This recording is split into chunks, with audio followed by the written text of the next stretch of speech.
नमस्कार। मैं अनिल गुप्ता, राजकीय महाविद्यालय अजमेर के भौतिक विभाग से। हम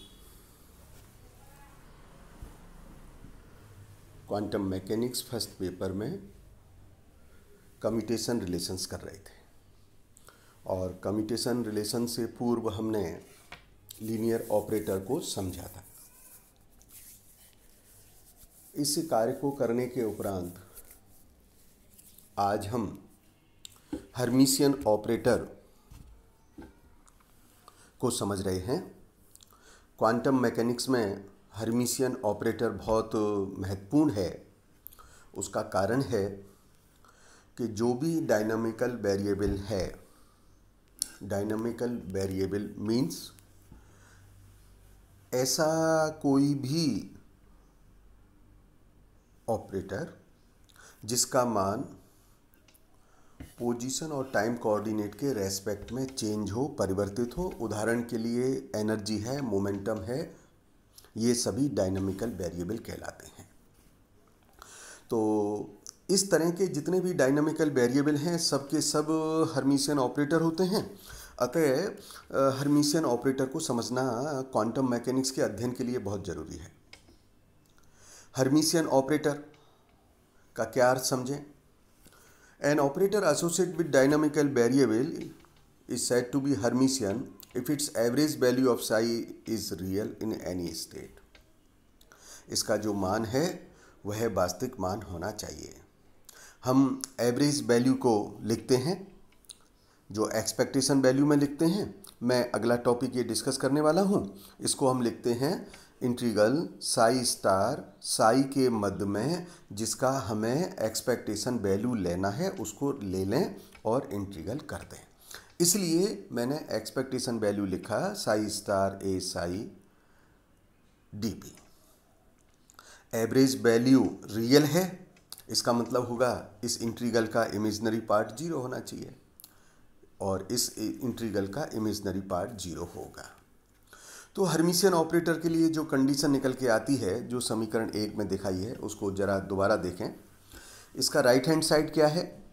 integral psi star A cap psi D B. Psi star psi के बीच में हमने वह ऑपरेटर रख दिया है and it is equals to, left hand side को देखिए तो हमें ध्यान आएगा A of A cap psi का complex conjugate psi D B. और ये जो दोनों पक्ष हैं left hand side right hand side बराबर होते हैं। इक्वेशन 1 को ही हम हर्मिशियन ऑपरेटर कंडीशन कहते हैं। आप देख रहे हैं जो हमने एडजॉइंट ऑपरेटर निकाले थे, तो ये जो कंडीशन है ये एडजॉइंट ऑपरेटर की तरह आई है। इस कारण से हम कह सकते हैं कि ये जो ऑपरेटर है हर्मिशियन ऑपरेटर, ये सेल्फ एडजॉइंट नेचर का होता है। सेल्फ एडजॉइंट नेचर का होने के कारण हम लिख सकते हैं A dagger is equals to A cap. कुल मिलाकर के हमको जो प्रतिबंध है वो ध्यान रखना है। एक बार मैं पुनः दोहराता हूँ जिससे ये बात आपके ध्यान में रहे कि एक इंटीग्रल जो बनेगा वह बनेगा साई स्टार साई के मध्य में ऑपरेटर जिसका एक्सपेक्टेशन मान निकालना है। और इस समीकरण की जो दूसरी साइड बनेगी वह बनेगी जिसका एक्सपेक्टेशन मान लेना है। उस वेव फंक्शन को रखिए, दोनों का कॉम्प्लेक्स कॉन्जुगेट कर दीजिए, वेव फंक्शन रखिए और इस प्रकार से दोनों पक्ष बराबर होने चाहिए, left hand side right hand side. यह हर्मिशियन ऑपरेटर की कंडीशन कहलाती है।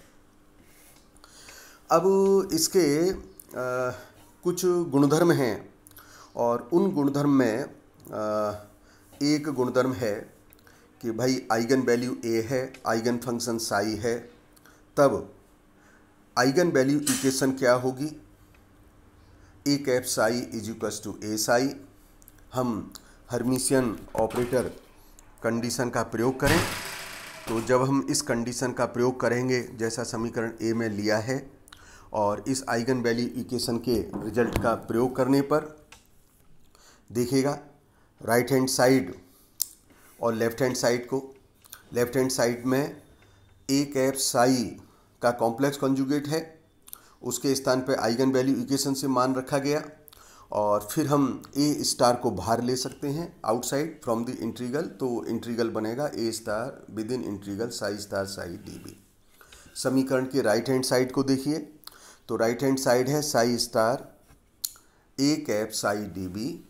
ए कैप साई डी बी का मान हम ए साई रख सकते हैं, और फिर चूंकि ये आइगन वैल्यू है इसलिए इंटीग्रल से बाहर लिया जा सकता है, तो इसमें जो मान आएगा वह होगा small A integral psi star psi D B. ये जो समीकरण 2 और 3 प्राप्त की है समीकरण 1 से प्राप्त की गई है। समीकरण 2 और 3 हर्मिशियन ऑपरेटर की है, अतः इन दोनों समीकरणों को बराबर कर दें, समीकरण 1 में मान रख दें। जब मान रखेंगे तो किस प्रकार का रिजल्ट आएगा देखिएगा, A star minus A integral psi star psi D B is equal to 0। अब चूंकि जो बे फंक्शन है वो नॉर्मलाइज है, ये दोनों का प्रोडक्ट 0 के बराबर है, इसका मतलब इन दोनों में से कोई एक चीज़ 0 के बराबर होनी चाहिए, लेकिन जो इंटीग्रल का मान है वह 0 हो नहीं सकता। इस इंटीग्रल का मान ये 0 हो नहीं सकता है क्योंकि बे फंक्शन नॉर्मलाइज है, और जब बे फंक्शन नॉर्मलाइज है तो इस इंटीग्रल का मान 0 है। इस कारण से जो मान 0 होगा वह मान ये होगा A star minus A is equal to 0, और इससे प्रतिबंध निकला A star is equal to A. इसका अर्थ हुआ कि जो भी आइगन वैल्यू है वह आइगन वैल्यू हमेशा रियल रहती है, सदैव वास्तविक होगी। हम हर्मिशियन ऑपरेटर की एक कंडीशन और देख सकते हैं कि यदि दो आइगन ऑपरेटर हैं,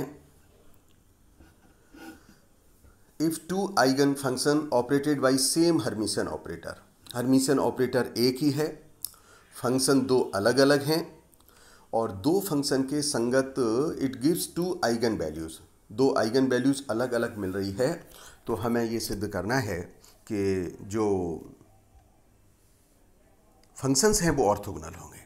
हम पहले भी इस रिजल्ट को ड्राइव कर चुके हैं जिसमें हमने नॉर्मलाइज और ऑर्थोगोनल के रिलेशन प्राप्त किए थे। एक बार इस प्रतिबंध को मैं दोबारा दोहरा देता हूँ कि यदि एक ही ऑपरेटर है जो दो डिफरेंट फंक्शंस पर ऑपरेट हो रहा है, और दोनों फंक्शंस पर डिफरेंट ऑपरेट होने से दो आइगन वैल्यूज़ मिल रही हैं, तो निश्चित रूप से जो दो फंक्शंस हैं वो ऑर्थोगोनल होंगे। हमको ऐसा सिद्ध करना है।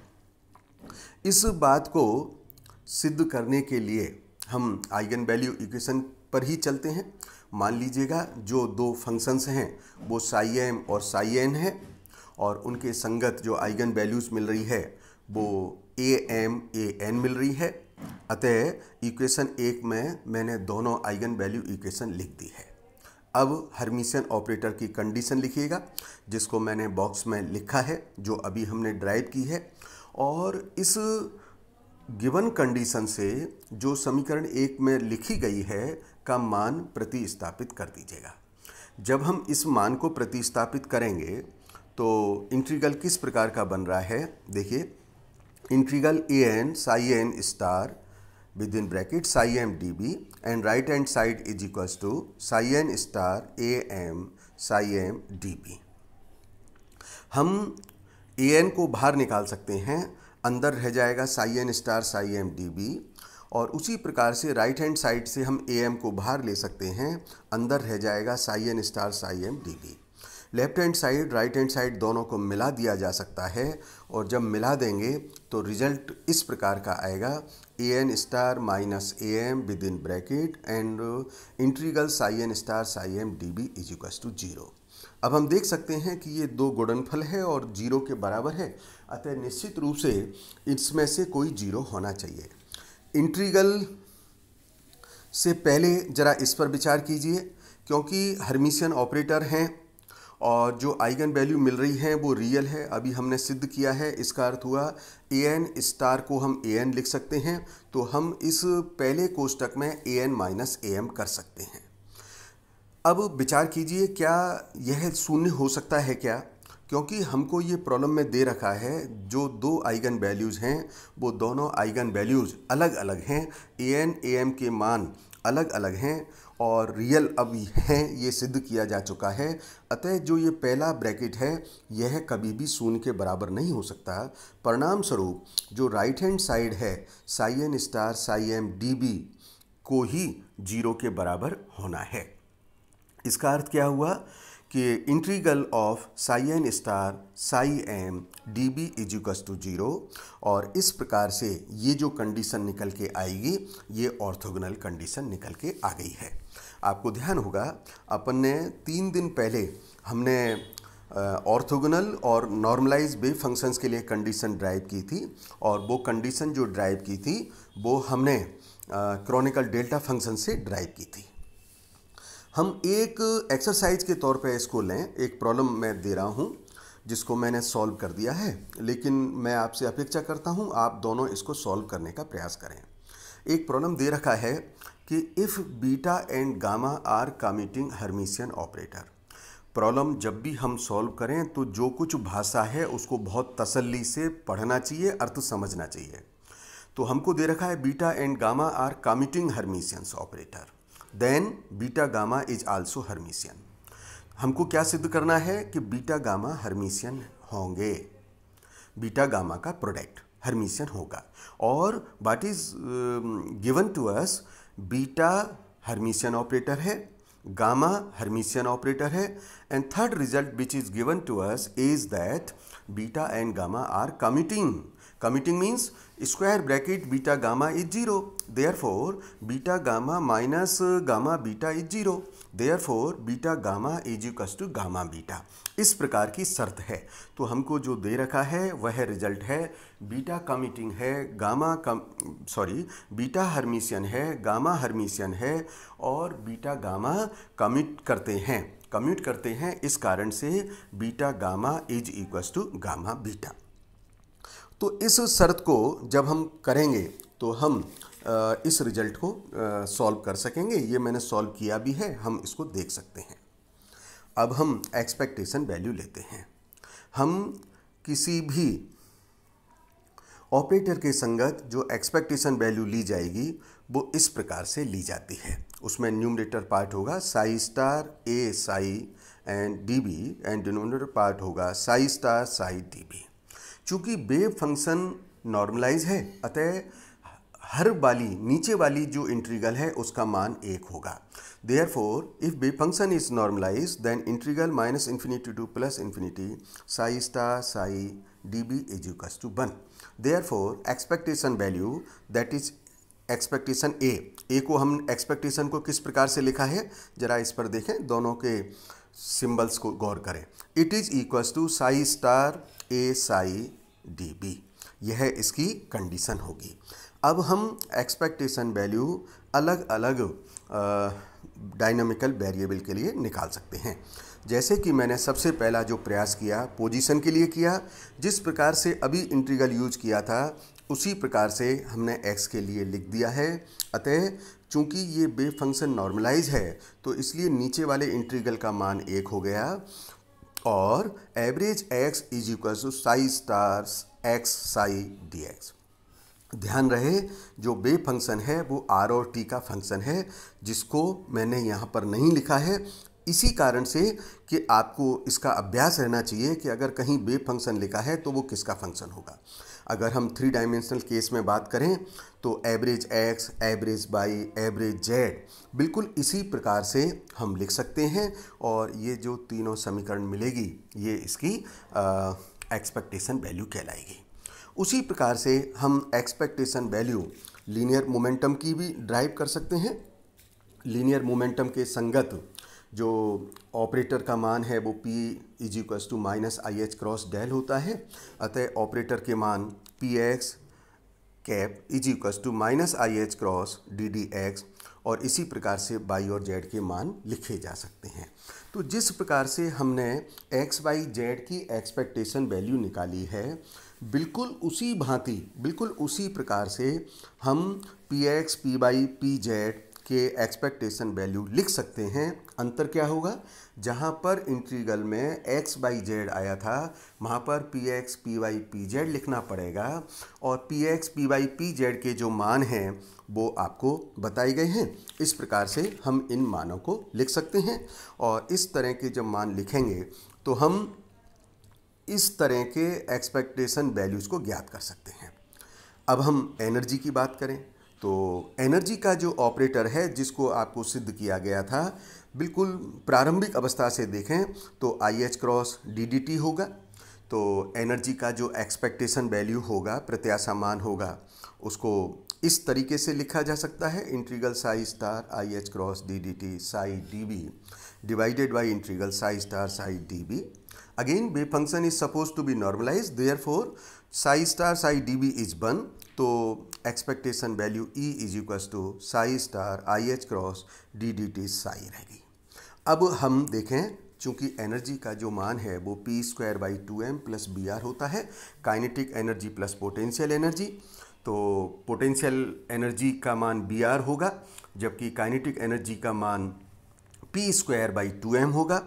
p स्क्वायर बाई 2m के संगत देखिए, गतिज ऊर्जा का जो संकारक है p स्क्वायर बाई 2m को मैंने minus h cross square del square by 2m लिख दिया है और पोटेंशियल एनर्जी के मान को मैंने BR के फॉर्म में एक्सपेक्टेशन वैल्यू लिख दी है।